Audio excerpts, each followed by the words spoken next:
Still no John. He'll join. Hello, everyone. Hi, Anne. There he is. There he is. Welcome, everyone.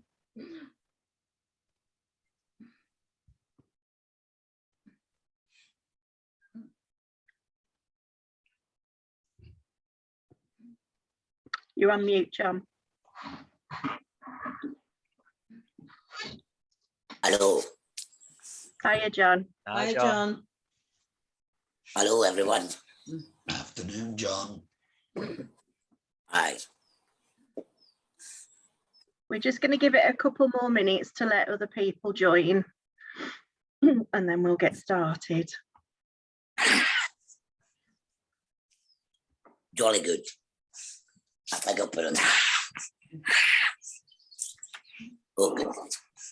I've got to go clean. Okay, You go for no it, John, problem. it's fine.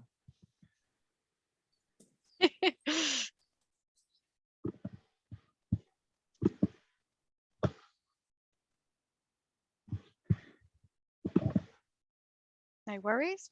Just wait for John to get started and wait for everyone else to arrive. Do you want me to put up the polls, Catherine? Yeah, you can do if you want. While we're waiting. May as well. And then for those people that are on already, they can have a look and answer. These are just a couple of questions so we get to know you guys a little bit better before we get started.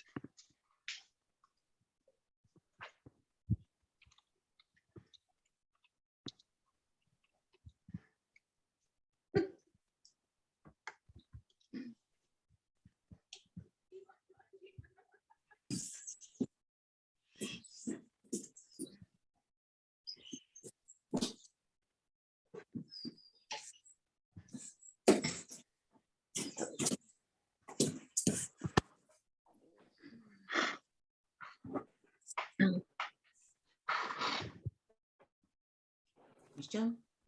Are you good to go, John? Excuse me. Hi. Fab. Yeah. There we are. Should we kick off while you get yourself sorted out? Yeah, I think so. Fab. So hi everyone, and welcome to this afternoon's event where we're going to be having a panel discussion on living well with a laryngectomy. We've got 4 lovely panelists with us this afternoon who I will be introducing in a minute. Next slide, please. So before we get started, there is a poll on the screen at the moment. There's 3 questions there. As Sam said a couple of minutes ago, we just like to get to know you all a little bit better.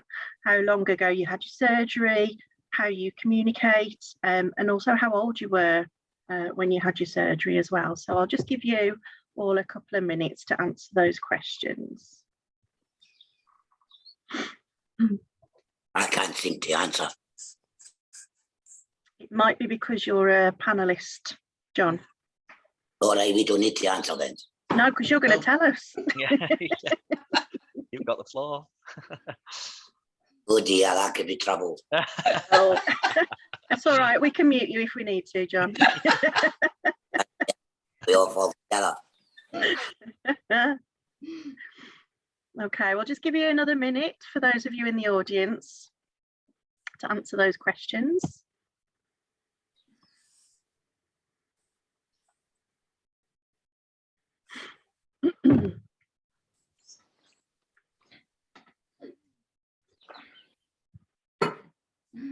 There we go, there's the answers. Okay, so we have got, okay, so more than half of you are between 1 and 4 years post-op. There's a few people who are up to a year post-op, and there's a few people who are more than 5 years as well. We've got, it sounds like the majority of people who are in the audience this afternoon speak using a voice prosthesis. We've got somebody who uses an electrolarynx, someone who uses esophageal speech, someone who uses sign language, and somebody who uses pen and paper as well to communicate. Let's have a look at the ages. Okay, so we're Everyone in the audience today is over 50. So it seems to be an equal spread between 50 to 60, 60 to 70 and 70 plus. So if we can move on to the next screen, please. Okay, so just quickly read out this disclaimer then. So this is a corporate presentation from ATOS Medical Group. Nothing in this presentation provides any diagnosis, clinical advice, indication, guide, warranty or guarantee. Nothing in this presentation can substitute individual advice or guidance from a qualified healthcare professional. You must see your clinician or qualified caregiver for advice on your condition and on products that may be appropriate for you. This event is also being recorded and live streamed on Facebook, and by joining this webinar, you're consenting to being recorded and live streamed during this event. Okay, can we move on to the next slide, please? So, my name's Catherine Chappell. I'm one of the head and neck specialist nurses with ATOS Care. I'll be co-hosting the panel this afternoon along with my colleague Sam Rigby. Sam is one of the clinical educators at ATOS Medical UK and is also a respiratory physiotherapist by background. This afternoon, we're also joined by our lovely panellists. We have Tanja Bage. I hope I've pronounced your surname right there, Tanja. Tanya's from Leeds and she had her laryngectomy 2 years ago. We have Alan and Jennie Morgan, they're from Bristol, and Alan had his surgery, I believe, 3 years ago. And finally, we have John Archbold. John's from the Isle of Mull and had his laryngectomy. Was it 5 years ago, John? 3. Oh, sorry, 3. I might have got you and Alan the wrong way around then, sorry. A very warm welcome to all our panellists. We're very grateful to having you here today and taking part with us. Next slide, please. So we're going to try and concentrate on a few topics this afternoon. Daily life and routines, finding confidence again following the surgery, how you go about socialising and going out and returning to work, and all our panellists are going to give us some of their experiences and some tips and tricks as well. Please feel free to ask questions using either the Q&A or the chat boxes that are available at the bottom of your screen, and Sam and myself will be monitoring these as they come in. I'm going to hand over to Sam now, who's going to talk a little bit about how HMEs can help you live well after a laryngectomy. Over to you, Sam. Thanks, Catherine. Yeah, next slide, please. Good afternoon, everyone. So I'm just going to really quickly talk about the Provox Life HME range that we offer at ATOS Medical. This is going to hopefully interplay a little bit into our panel discussion. Then I know Catherine's going to talk a little bit about some support services after this, which will interplay into it as well. But with Provox Life HMEs, this is our newest range of our HME range. And this is basically a variety or a set of HMEs that can be used situationally in your day-to-day life. So they basically offer better humidification and breathability.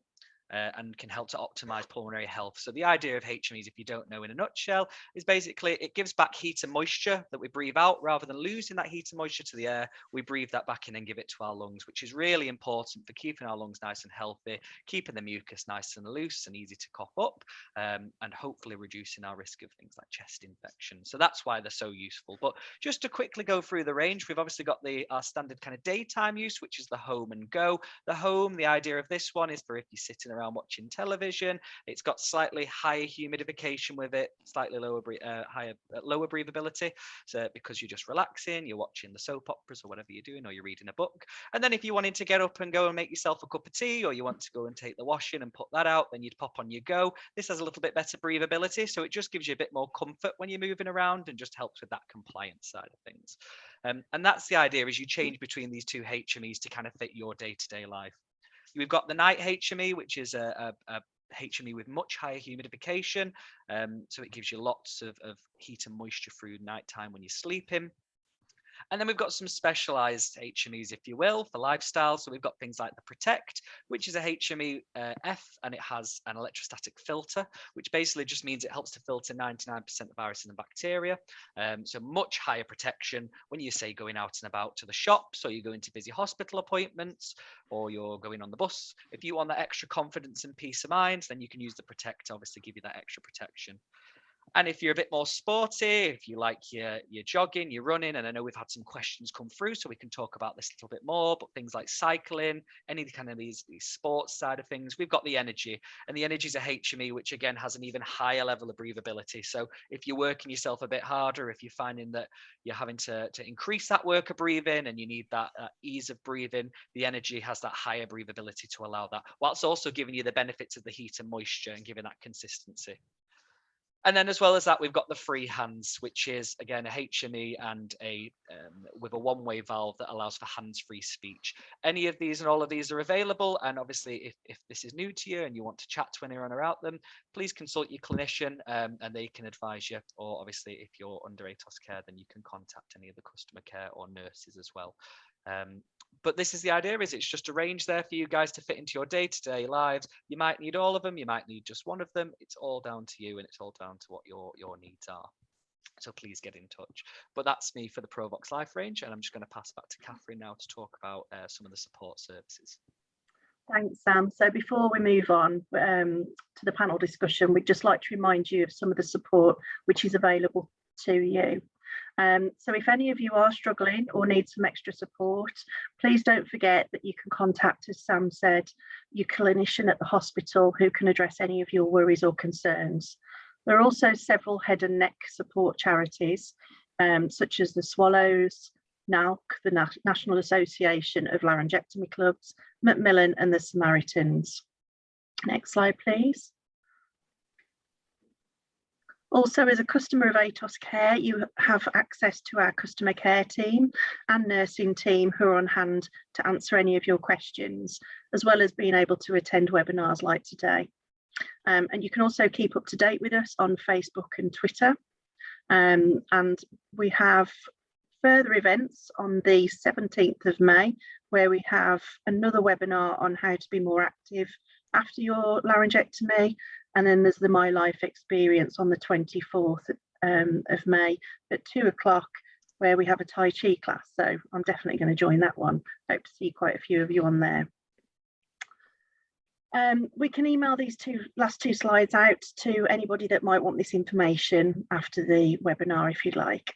Okay, so without further ado, I'm going to hand over to Sam, who's going to kick off the panel discussion. Thanks, Catherine. Yes, so we're going to get started now with our panel. So I think we're just going to introduce we've got a series of polls just for each section that we talk about, just to kind of get a bit of a basis and understanding of where we're going to go from. So if we could put the first poll up, and our first section is just on daily routines. So we just want to know, what's your favorite HME to wear? Now, this could be any one of the ATOS HMEs, could be other products, it might not be applicable, could be bibs. Please tell us. And we'll just let that run for a minute or two, just to get some feedback. It's looking favourable at the moment. It is, isn't it?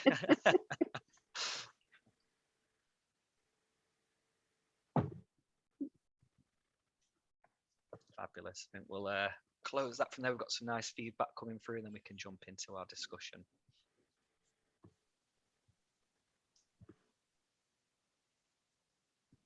Letting one or two more answers come through.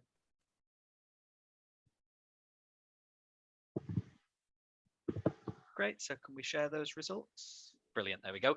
So yeah, Catherine's already called it as well, but as we can see, over 50% prefer the go, some are like in home, and then there's obviously some of the other situational ones that we talked about before, energy protect, bibs are also included in there, and that's fine. That is just down to whatever fits your day-to-day routine, as I say, but it'd be just really interesting to get the views of the panel, really. Whilst we're on the basis of HMEs and talking about our favourite HMEs, would you guys mind telling me about what your favourite HME is, or even what builds up your day-to-day routine? I don't know, could we start with Tanja? Say what yours is. Yeah, so probably the HME that I use the most is the Go. I do like the increased humidity that you get with the home one, but yeah, because I'm younger, I'm quite active. I've got 2 young children that I'm running around after an awful lot, and I'm also working. I work 4 days a week, so 2 days in the office 2 days at home, lots of meetings. So even I find if I'm sitting at my desk, the go one is better for me, because when I'm talking, I'm not getting as out of breath in meetings and things like that, as opposed to if I was wearing the home. So that's probably the one that I am wearing, the majority of the time during the day. And then I might flex depending on what else I'm doing. So I do quite a lot of exercise. I go running. I have a personal trainer that I do sessions with. So I really like the energy HME for when I'm being more active, because that just, I feel that gives me the easiest breathing when my heart rate and my breath is up. You're working yourself a bit harder, absolutely. Exactly. Which is natural. I mean, if I go out for a run, which is very rare these days, but I find I'm having to work hard. So you want that breathability, don't you? I just can't talk very well with it because my fingers aren't big enough to cover all the holes. So that's the that's the compromise.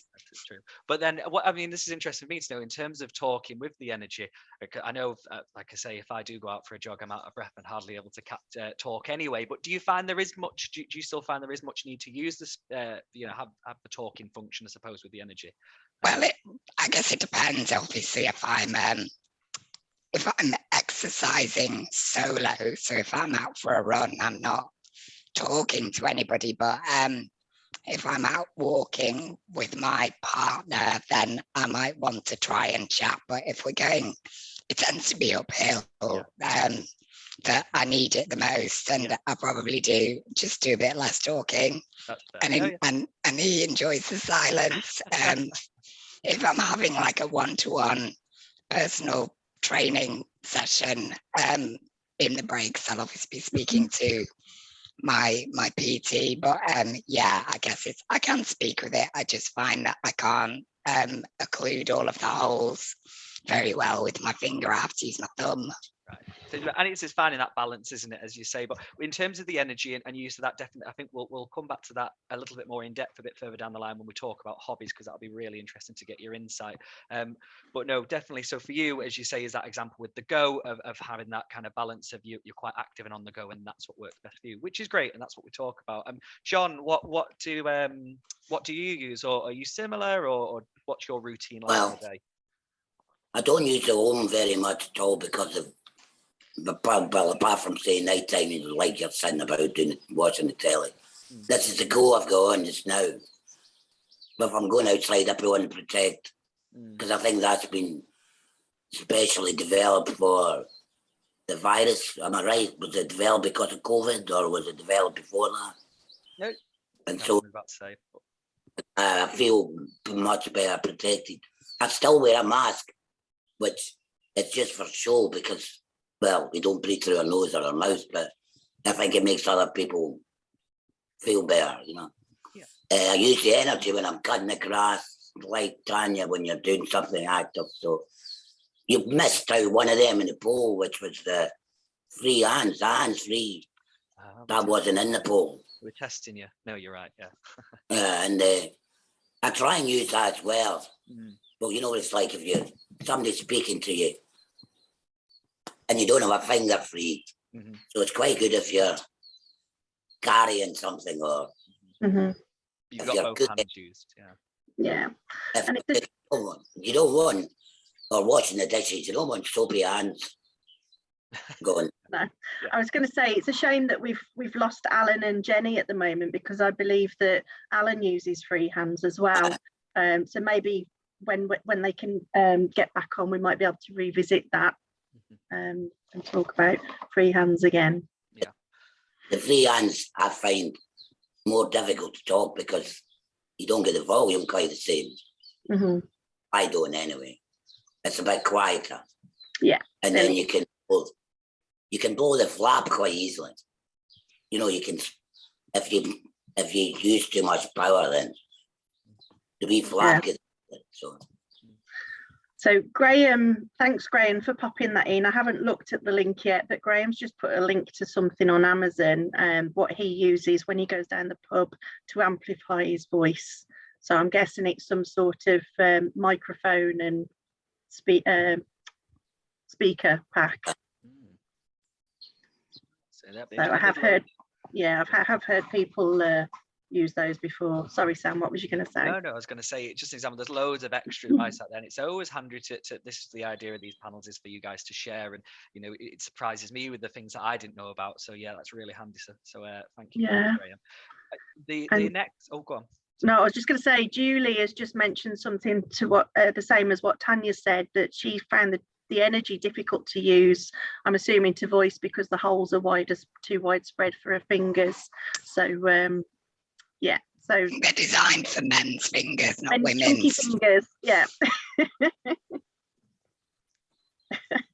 I find that my thumb is a bit like, I prefer to use one of these fingers. Yeah. But it's a bit of an awkward, isn't it? You must have tiny, delicate fingers. Yeah, that's it. I must. It's a good thing, really. You know, we'll take it that. But I mean, whilst obviously, you two are a really good example of kind of different regimes and different. We've mentioned different HMEs here, but I think if we strip it back a little bit, and one of the questions that's come through is, what kind of tips or tricks or advice would you give to someone who's new to HME? I suppose when you first were introduced to HMEs, is there any tips or any kind of little nuggets of information that maybe your clinicians or people didn't tell you about that you found? Tanja, you got something? I mean, I think when I moved on to base plates and HME, I guess quite soon after surgery compared to some other Larrys that I've spoken to. So I think I was still in the hospital and my speech therapist had come round, and because I didn't need any skin grafts, so my scars were healing quite well. So we tried a sensitive base plate about 10 days after my surgery, and I had the home HME, and I think when I first put that in, I was like, oh, I really noticed the resistance, because I was obviously used to I think I just had a bib on in the hospital up to that point. So I just built up to wearing it for longer periods of time. So, and I think before, I can't even remember how long it took, but I got used to the increased resistance quite quickly, and obviously much preferred wearing a HME to not having anything there. And then when I went through radiotherapy, obviously you have to revert back to wearing a tube, because you can't have anything adhesive on your neck. And I found that quite difficult, because you've obviously got such increased mucus. So I was probably going through 10 HMEs a day, or I don't know, with the amount of coughing, and it would just get covered in secretions. But I definitely built up the amount of time that I was using the HME, just to let my lungs get used to it. I think that, along with going out for walks with it in, because obviously when you're walking, even if you're not walking very fast, it's you feel the increased resistance when you're breathing. So I think it's just building up to it, and then giving yourself a break whenever you're feeling like breathing's feeling a bit laborious, and just going back to wearing a bib or something. Yeah. And I think, that's great advice, is that general build up. And that's what I've heard a lot of people saying, I've seen in the chat. Some people have agreed with you there as well. So yeah, great advice. So Tanja, thanks. Just before I come to you, John, so I know Alan's come back with us. Hi, Alan and Jennie. You okay? Hiya. Sorry. No, it's all right. All right. Just to quickly jump in whilst you're here, actually, we were just talking about kind of HMEs that you guys use, and your kind of favorite HMEs. And I know, Alan, you use freehands. John was just talking, John uses freehands as well. So is that correct? Am I right in thinking that? And what's your views on that? Basically, I do use freehands in a day-to-day around the house. But whilst at work, I find I'm not allowed to, it doesn't allow me to get enough air, because I have a physical job. So at work, I use the energy HME, which I happen to have in today, because I thought doing a lot of talking, it's easier because I get a better airflow. As I find, even on a day-to-day basis with the freehands, if I'm talking for a long while with it, I either get out of breath through it, or because of the pressure build-up, it blows the base plate that I'm using. So I use it for short periods. No, I mean, and again, that's a great example of using the different HMEs to suit the different day. John, have you got something you were going to, I saw you nodding away there. Yeah, totally what Alan's saying also. To breathe, you've got to either keep talking to get rid of it, so you can breathe in again with the hands free, if you know what I mean. But you're absolutely right. The adhesive is under more pressure because you're not pushing against it. And therefore the adhesive doesn't last so long when you blow the adhesive. The other thing is the wee flappy, that can get blown as well. You know, you blow it too hard. So sometimes that might need a clinician review maybe or something, because there's different strengths, isn't there? So yeah. So always go back if you're having, would you say? That is a safety mechanism as well, though. If you've coughed, it will blow out as a safety mechanism, so it doesn't just blow shut and you can't breathe. But yeah, as Sam says, there are different strengths, so definitely check that out with your clinician if that's happening a lot.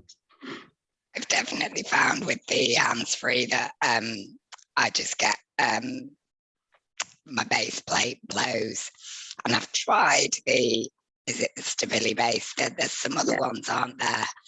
And I think for me, as a younger woman, it's down to some of it's down to what it looks like, and I thought that using my hand to speak would really annoy me, but I've gotten used to that really quickly.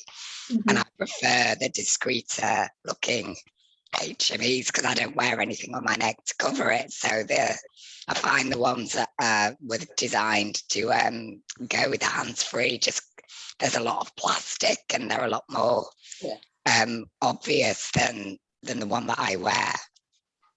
Yeah. Well, that's it. It's down to everybody's choice, isn't it? You know, personal choice of what you feel more comfortable wearing, whether that's from a breathing point of view or from an aesthetic point of view, or both. So are we moving on to the next poll? Yeah, I think we've got another poll, haven't we, Hannah? Yeah, we're just going to pull up another poll for it. So next section is confidence, which Catherine will be taking the main thing for that. But how confident do you feel in returning to your old hobbies and clubs following your surgery? So if you just select an option first, we'll just give that a minute or two.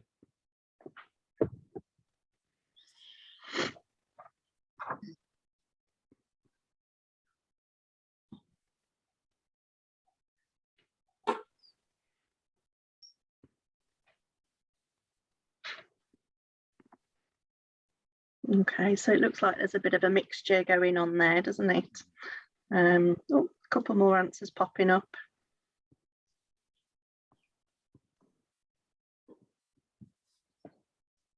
Let's give it another minute.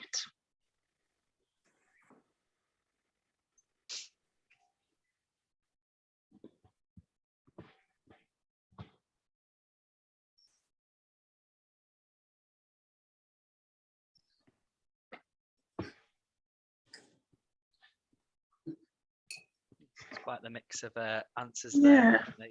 Yeah, there's probably just over half are fairly confident or very confident, and then a few who aren't so confident. And somebody says it depends on the day. I can relate to that, to be quite honest with you. Yeah, absolutely. And I think obviously, you know from that's going to hopefully from the discussion we're about to have now, we can hopefully give some people some tips and tricks really on how we increase confidence. So one of the things, actually, sorry Catherine, just before you jump and ask questions, but I thought it ties in quite well to what we were just talking about in terms of what Tanja was saying about how it kind of looks, and I get that people are really conscious of that. Someone dropped in the chat earlier, and I've forgotten your name, sorry, earlier on, just around coverings as well on top of HMEs. Does anyone have anything there that they use? Or I know I've talked sometimes with like there's some fancy scarves and things that people have used and bought that they used to cover with, because sometimes that can help with confidence, can't it, in terms of that discretion and aesthetics. So just quite often wear a neckerchief, but it's got to be quite loose. Quite loose. Oh, okay. That's the pipes, Yeah. Yes. Yeah. which are easy to breathe through. Because that's why they're designed, I presume. Yeah. Alan? The other thing, I attend a lot of reunions, so of course they are fairly formal. So as long as I have got a large enough shirt, I can still wear a normal collar and tie, but I leave not the top, sometimes the top button undone or the bottom button below, so that when I need to speak, I can, as I don't know whether you can see the photo from the cruise, that was me at a formal do there. And so that I can slip the hand inside to press to talk, or even to go inside, remove the HME and be able to cough and clear the throat as required. But it's down to the individual as to what choice and what fittings, clothing that they wish to wear over the top. Definitely. I know, Tanja, you say you don't wear anything to cover it up, do you? I prefer not to wear anything. I mean, obviously in the winter, you want a scarf or something, but I need to give my hand room to get under there to Yeah. The thing that I struggle with in the winter actually is I get such cold hands if I'm wearing thick gloves. I can't talk very well, which is fine if I'm on my own, but when I'm doing the school run, walking to school with my kids, and we're crossing the road, you know, obviously teaching my kids how to cross the road safely and wait for me has been a big thing of just being out and about in the street. But I do find if I've got a big scarf on in the winter that I think it increases the humidification. So I end up, I think everybody probably finds it in the winter, you're just coughing a bit more when you're outside in the cold. But I prefer not to wear anything. If anything, if I ever feel self-conscious, it's not about what it looks like, it's when I start talking, because I find that that's when people notice. I think they don't immediately see it, but when you speak, then obviously everything pieces together and they notice that there's obviously something a bit different. Yeah.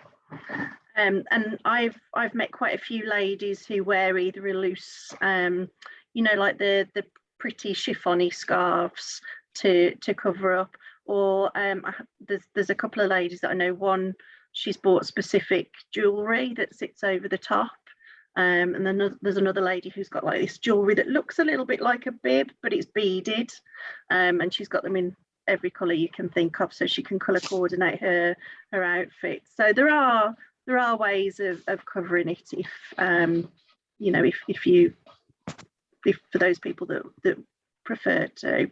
But can we just, on the topic of confidence, can we just find out from you all where your confidence actually came from?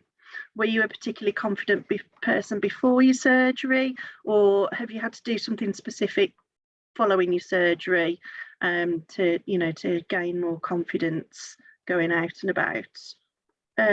Alan, should we go with you first?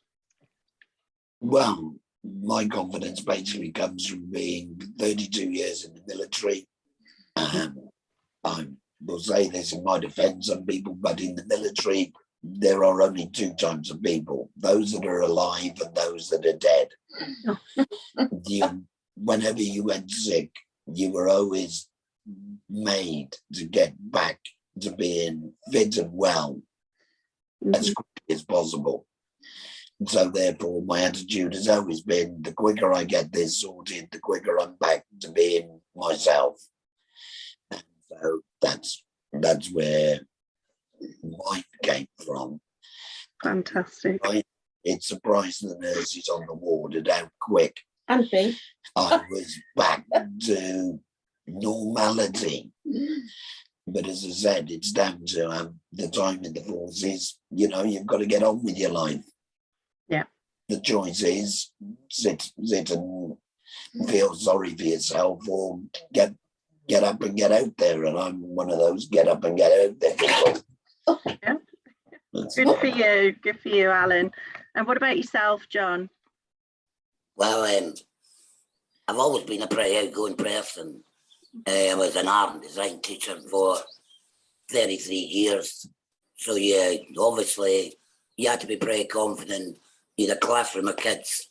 You had to be in control. You had to be, get them motivated. So fortunately, I'd retired before this happened, because I don't think I could have.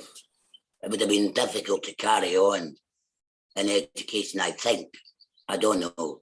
But also, I was involved in a lot of drama. I did a lot of drama over the years. And I sang in a Gaelic choir for many a year. And that's what I really miss. That really makes me sad, because I can't really sing anymore.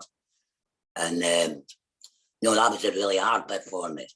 But apart from that, my drama and also my painting gave me confidence as well, through my life. As I say, being in education, you had to be on the ball, really, and right out there, so.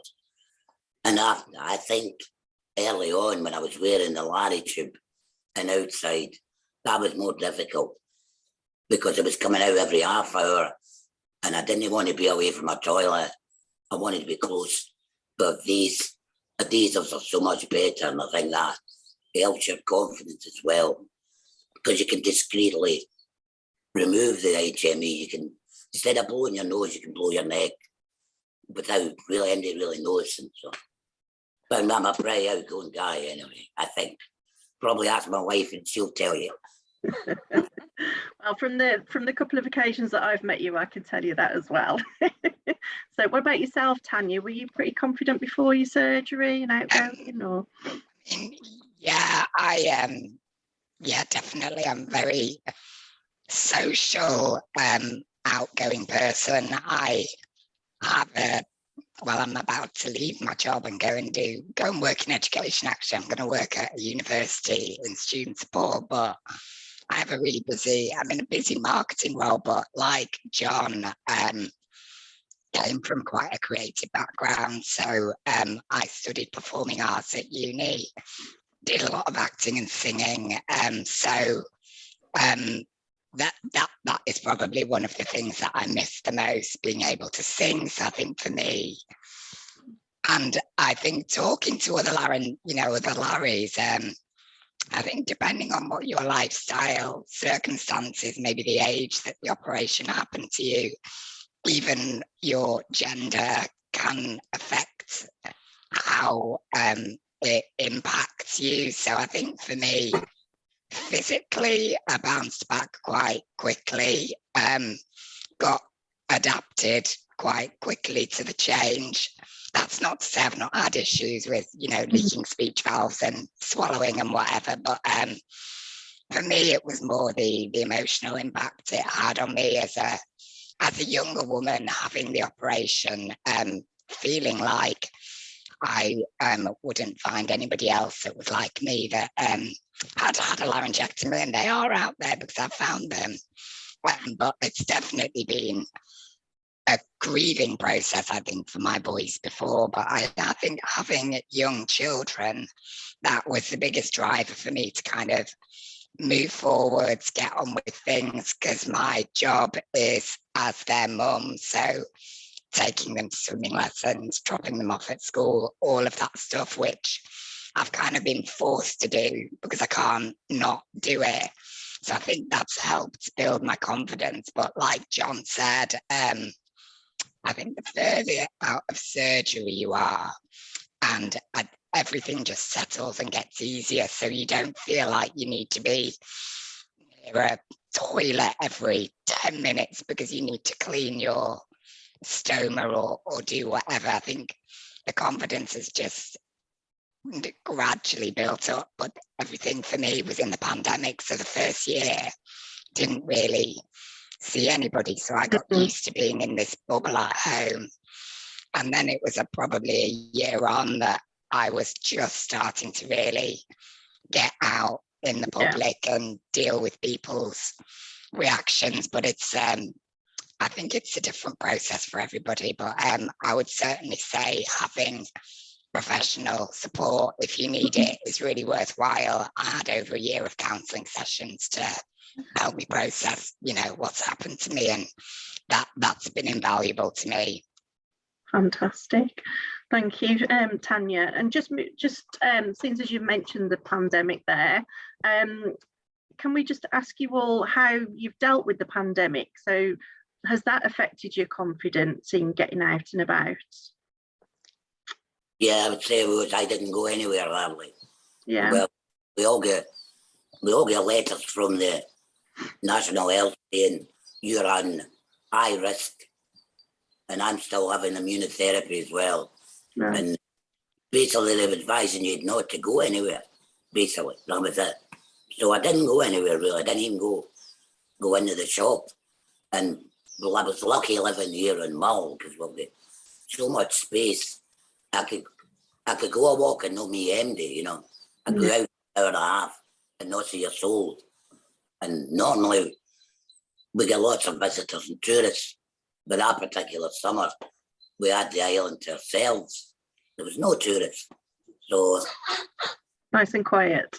yeah, quiet.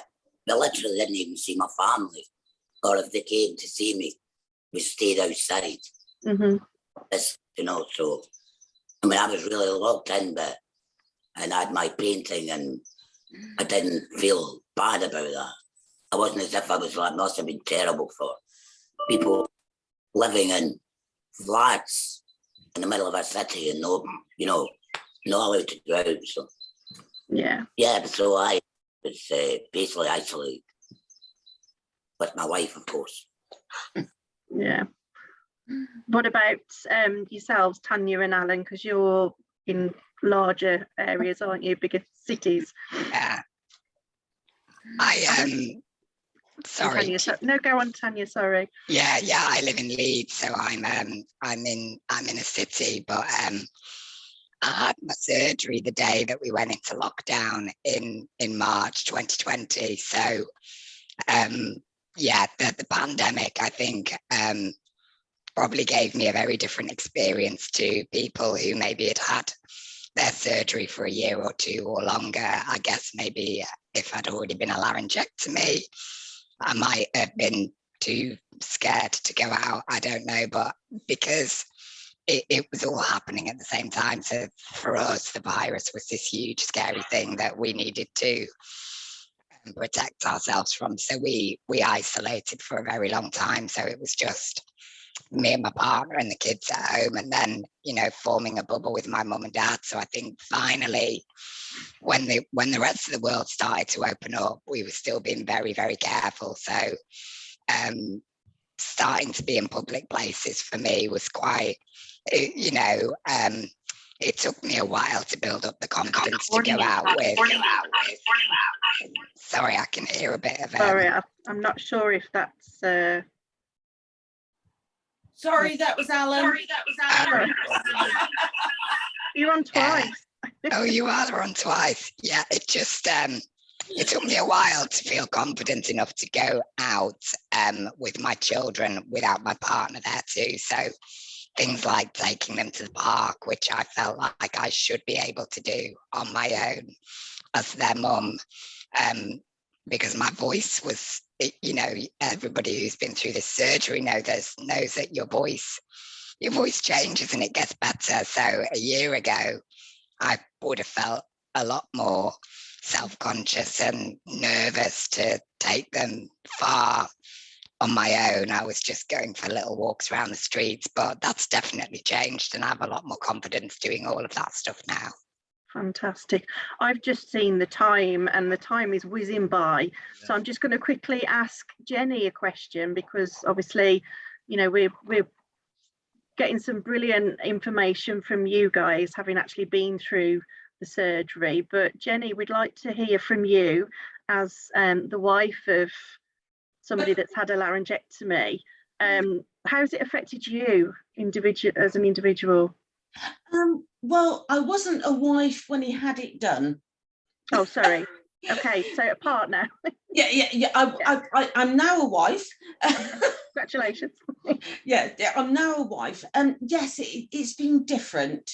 I have to learn to accept pauses in conversations. When I ask him a question, I want that answer now, and it doesn't happen. So I have to accept that. But also sort of food wise, I'm trying to do it. I've now got 52 herbs and spices in my collection. Wow. So yeah, I'm feeding him, but like, he's lovely. I love him as he is. Oh, Don't forget your bless you. Oh yes, I forgot that. The one thing I forget is if I spray perfume in a shop, I say, what does that smell like? And he hasn't got a clue, but he always says it's lovely. Oh, Right answer. Right answer. yeah, definitely. Thanks for that, Jenny. Should we move on to the next topic, Sam, just Yep. while we've got another 15 minutes left? Yeah.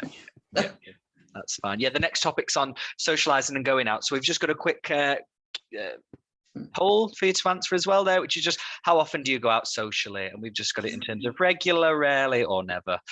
So we'll just let these come through. We'll let that run for about 30 seconds and get some answers. Then we can discuss a little bit about socializing.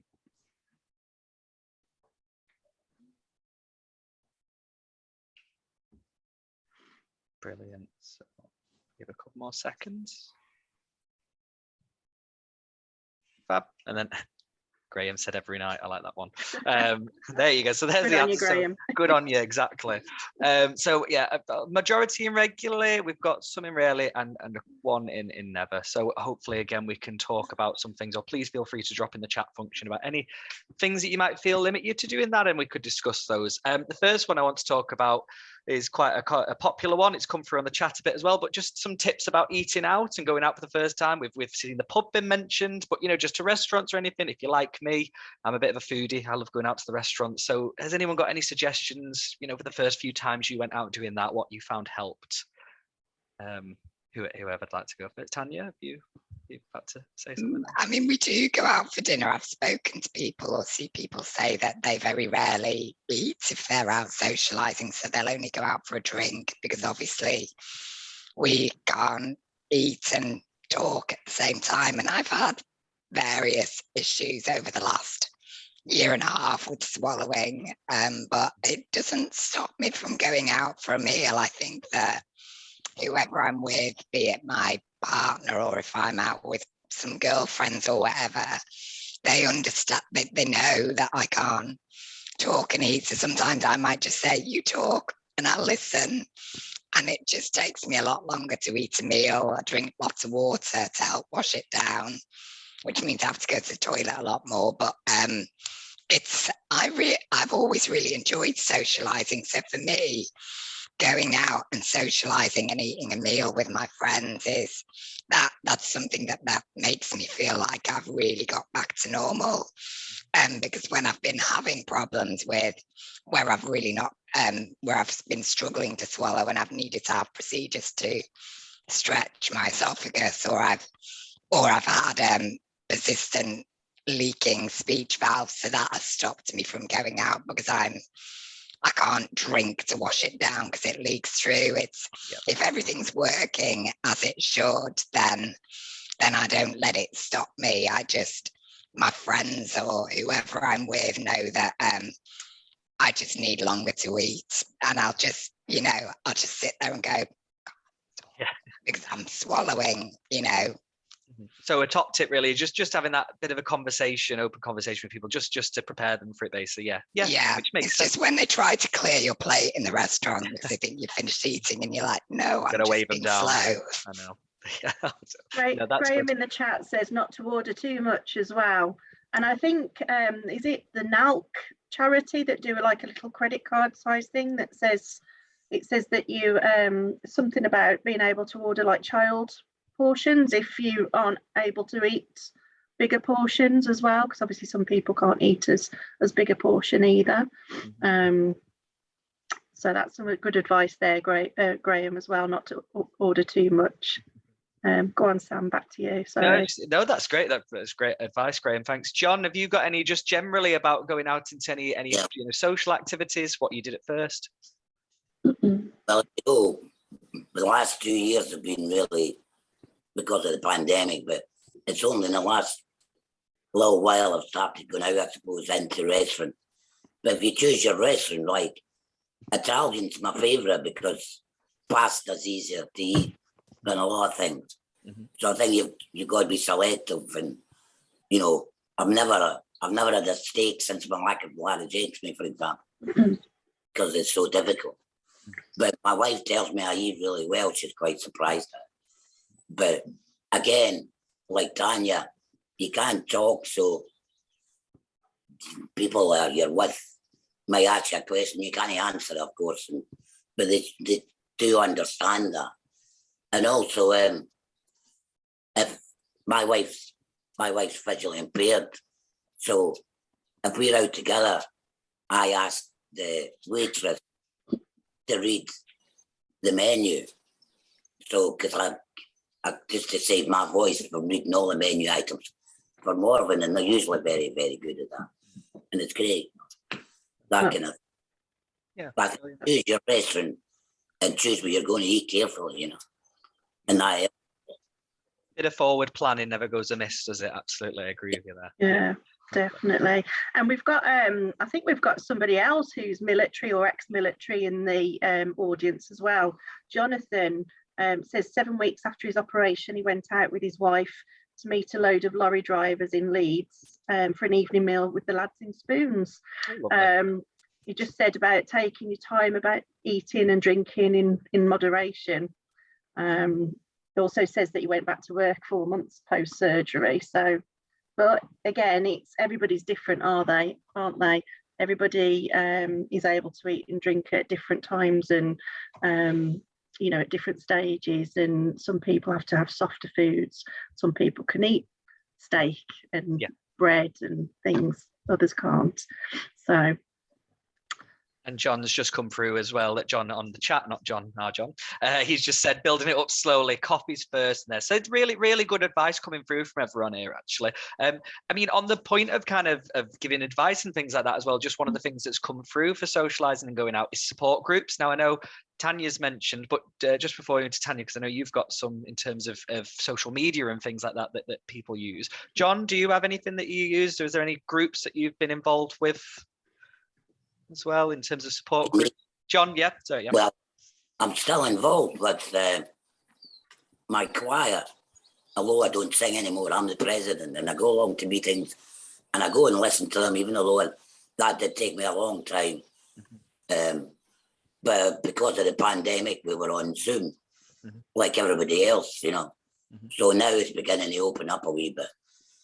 I also play banjo with a little band. And we get together, and we all know each other, obviously. So, but I don't really go anywhere with people I don't know, I suppose. Well, it's difficult to go anywhere on Mull where you don't know anybody. Everyone knows everyone there. But I think, like for people for everybody, I mean, the pandemic is, things are opening up, so all the clubs are starting up again instead of Zoom sessions. So I think that remains to be seen. What happens after that? Now we're getting back to some self-normality. Planning your own support groups, but then sorry. I was just going to say, and just going back to what we were saying about everybody being, having a different journey. So Noel said that he can't speak, so he uses visual aids to ask for things, and he can also only have liquids or small portions of pureed soup as well. So, like I say, everybody's at a different stage and having a different journey, aren't they? Absolutely. So shall we move on to the next section then? And I'm just aware that we've only got 7 minutes. I think we could go on for about 4 hours, couldn't we, with this panel? But unfortunately, we've only got another. I'm going to go in that long. I'm going for a beer. No, we've only got about another 6 or 7 We minutes, can John. always come sorry. back to it in another So- webinar, of course, you know, and Yeah. expand it. There's always future ones, yeah. But no, Oh, we've got one yeah. more poll to bring up for you guys, just about this about returning to work. So, and then Catherine will look at those results. Mhm. So You can't do it. fastest finger first. The majority of people retired at the moment, by the looks of it, at the moment. I wonder how happily they're clicking that answer. Yeah, yeah. Yeah. I would be too. It's a lovely answer. Yeah. I like the way it's got an exclamation I know, mark at the end of it as well. Okay, so somebody went back to work less than 2 months, which is amazing. To be honest with you, I think before 6 months is amazing, really. So we've got somebody else who's 3 to 6 months. We've got a few people who are just over, over 6 months, and then obviously we've got the majority of people who are retired. So bit of a mixture again there. So what about Tanja? Because obviously you're working. You mentioned your work earlier. So how soon did you return to work? It wasn't that quick, to be honest, Steve. I think I recovered from the initial surgery quite well, but then I had chemoradiotherapy, and that caused some, I think, longer term issues for me. So it was quite a while until we'd got on top of my speech valve leaking, swallowing problems. My speech was really poor. So my employer were incredibly supportive, so I wasn't put under any pressure or rush to go back. And I think because for me personally, because it all happened during the pandemic, to have gone back to work that quickly when I'd not even had the opportunity to just practice socializing with the general public, for me personally, it felt I didn't feel ready to go back. And I think because my employer were very supportive, I didn't rush back. So I had just over a year off work. And also I've got young children. I wanted to spend a lot of time with them. So when I did return to work, I was really well supported with kind of a good plan in place from occupational health. So I had a very gradual phased return to work where I gradually built up the days that I was working and my workload and capacity until I think I returned to work in the May, and by September, October that year, I was kind of back to roughly where I'd been, before I finished work. But then I've, spoken to people who are like, I was back at work in 2 months or whatever the person said. So I think it's really different for everybody. But yeah, I guess just because I'm young and I guess recovered quite quickly from the initial surgery, I think emotionally and mentally didn't feel ready to just rush back to work. Whereas for other people, I guess that's what they want to do. Yeah, some people like to just get back into things and just get on with it, don't they? And other people, and it's fantastic that you recognise that you weren't ready, to go back to work, and that's amazing in itself. I would say having 2 young children at home in a pandemic is more work than any job. Definitely.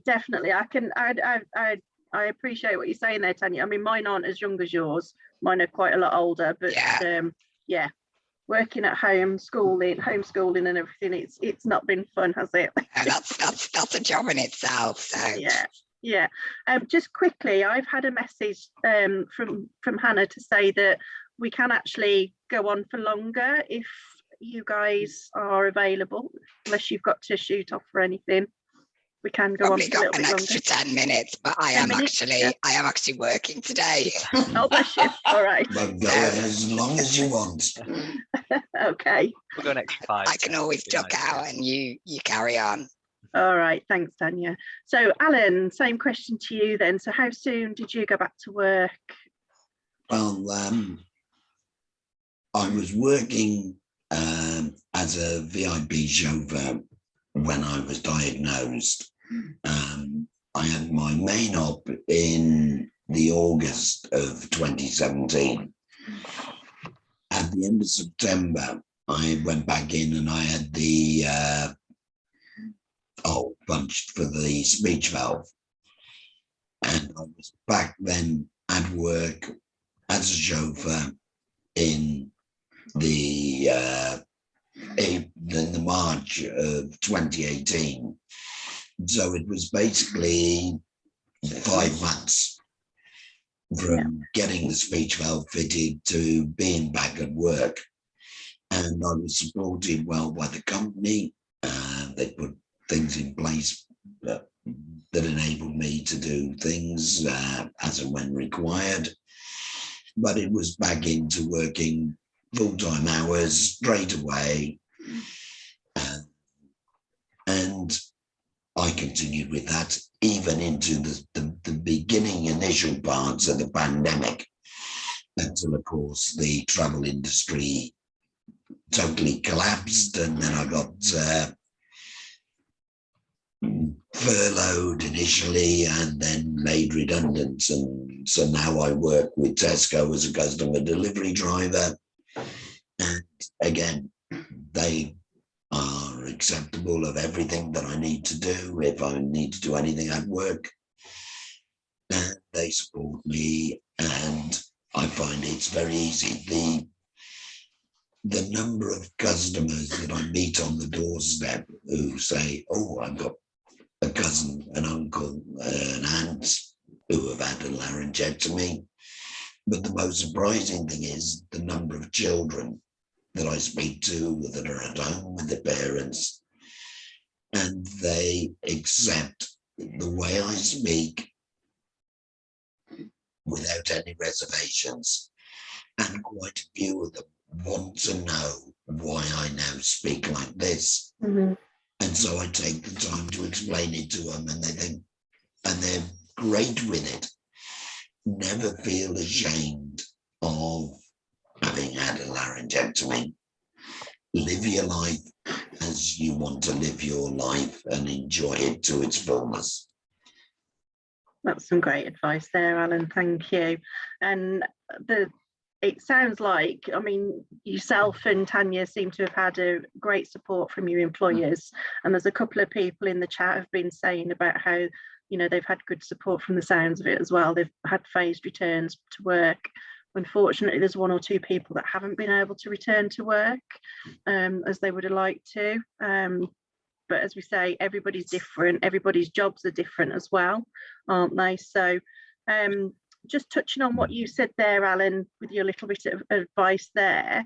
So what advice would you give to somebody who was thinking about going back to work after having a laryngectomy? All I would say on that is listen to your speech and language therapist.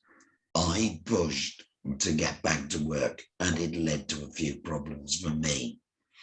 And I've learned since then, don't rush things. Take your time, do it when you feel you're ready, and when your speech and language therapists are happy for you to do it. And again, for those that are having problems going back to work, are not knowing what your jobs are, but you will have to modify the way you do things post laryngectomy, because I'm great with anything above waist height, no problems. As soon as I have to lie on the floor or look underneath the surface to fix something, that's when the problems arise. And that's when I start thinking, well, it's time to get somebody in to do those jobs, because there's no way I can do them now as I used to. Thank you. Thanks, Alan. And someone actually earlier, about half an hour ago in the chat, mentioned something about bending down, not being able to bend down.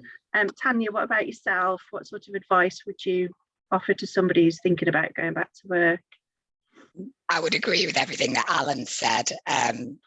Certainly don't rush things. And I wasn't in a rush to go back to work. I was, you've been through a huge life-changing physical change, but also,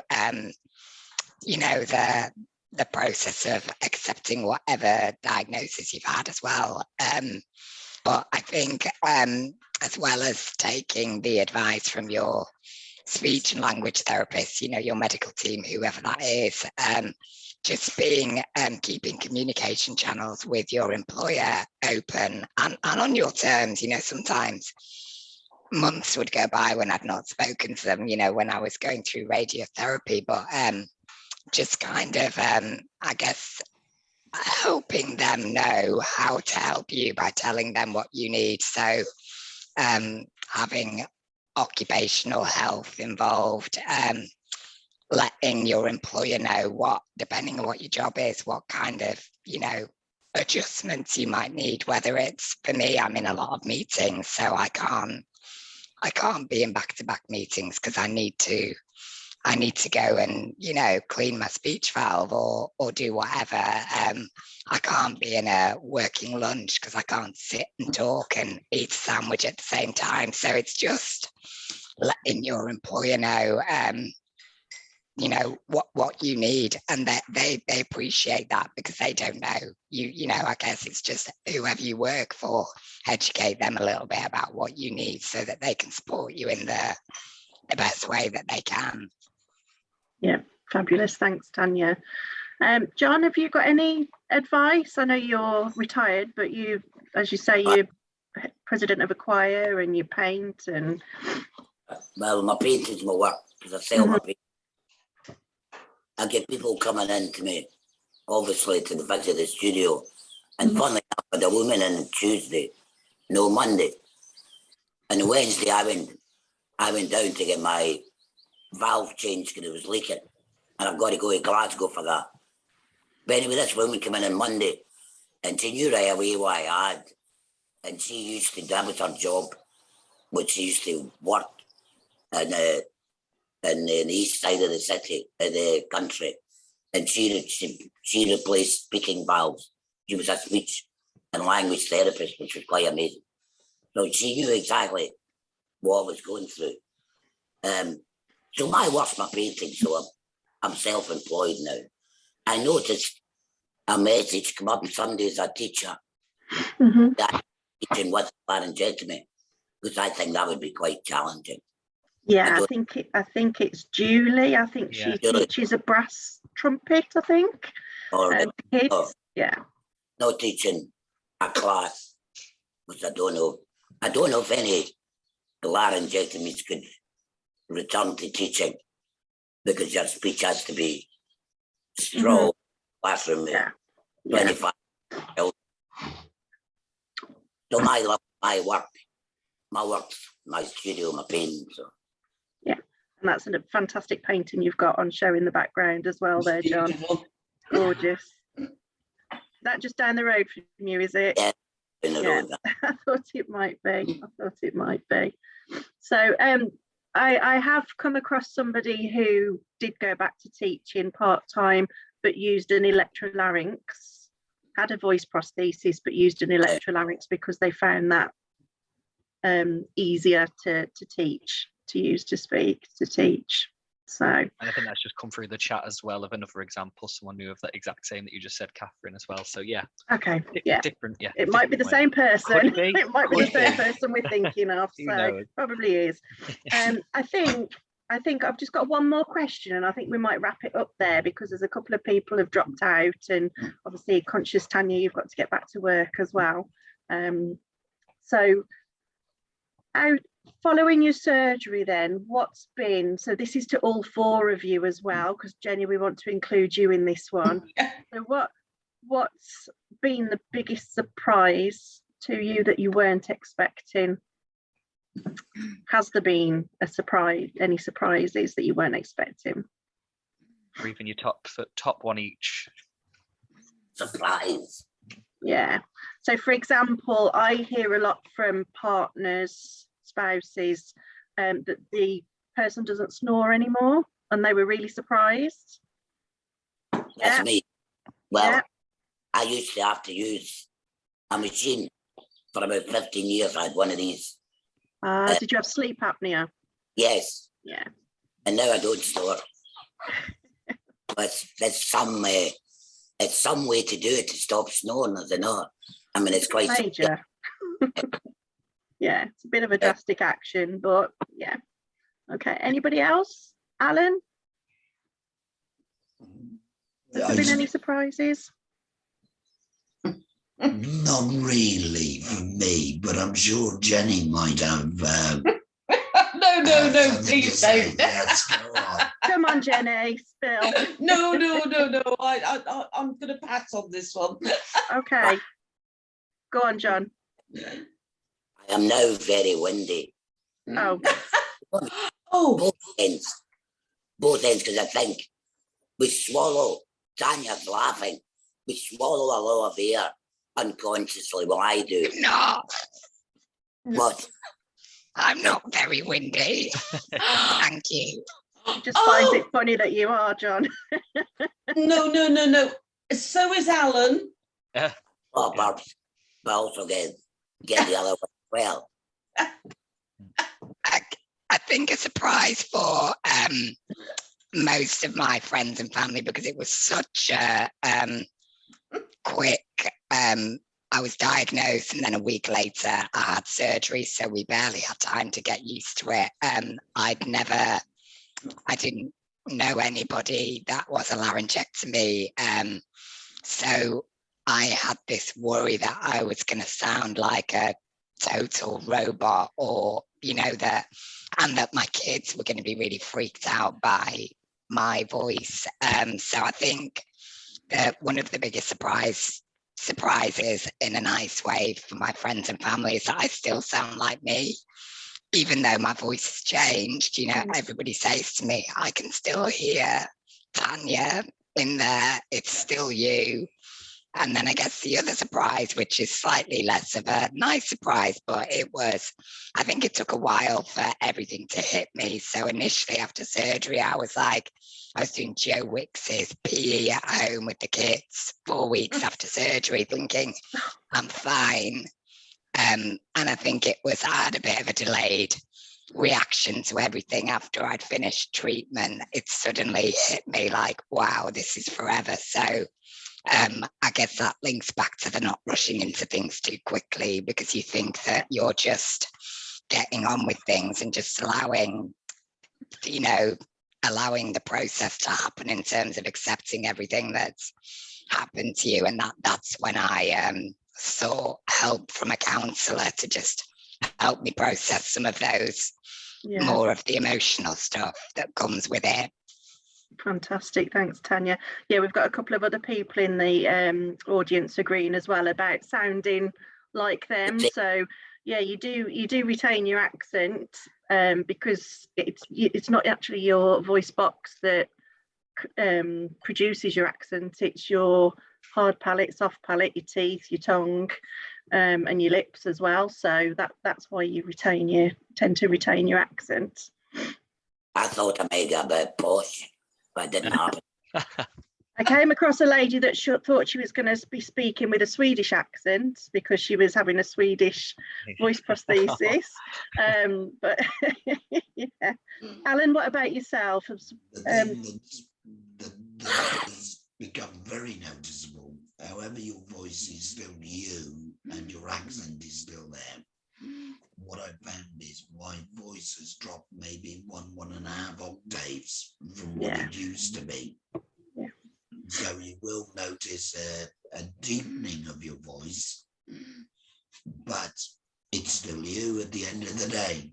Mm-hmm. And he still does in church. His voice sounds louder than anybody else's. Oh, really? Really, yes. But then again, I was lucky. I didn't have radiotherapy or chemotherapy, so I had the advantage there. I just had the laryngectomy. So all of my normal speech muscles although some were affected, Mhm. majority aren't and are functioning as they've always functioned. Yeah, yeah. Were you going to say something then, Tanja? It was just about the drop in octave. I obviously can't speak for everybody, but I know, speaking to other younger women that I've met and connected with who've had a laryngectomy, and not just younger women, but I think it's more of a difference for women than men. I'm considerably lower than I used to be, which as a female maybe it feels a bit different than if this happened to you and you're a man. But it's a lovely voice. Thank you. There you go. You've all got lovely voices. You do. I find it quite amazing. It's a very simple device, the speaking valve, and it lets you speak. I think that's incredible. Whoever actually designed that and thought about it, and it's unbelievable, really. Yeah, they're clever people, aren't they, these designers? And you think how complicated your voice box is. Yeah. Oh gosh, absolutely. Okay, I think we will wrap it up there then. So on behalf of myself and Sam, thanks ever so much to Tanja, John, Alan and Jennie for joining us this afternoon. I've really enjoyed the discussion, and I can see Sam nodding away there. Thanks to everybody in the audience for joining us as well. Thank you for hanging on for those extra 15 minutes. I know we could go on for a lot longer. We're just going to pop a quick survey up just before you leave. So for those of you in the audience, if you wouldn't mind just completing that survey, it's just to find out if there's anything, whether you enjoyed it, if there's anything that you think we can improve, any topics that you would like to hear about in the future, just so that we can try and improve. We're constantly looking to improve how we do things. So thanks again to everybody. Enjoy the rest of your afternoon. Take care. Thank you. Bye. Bye. Bye. Bye. Bye.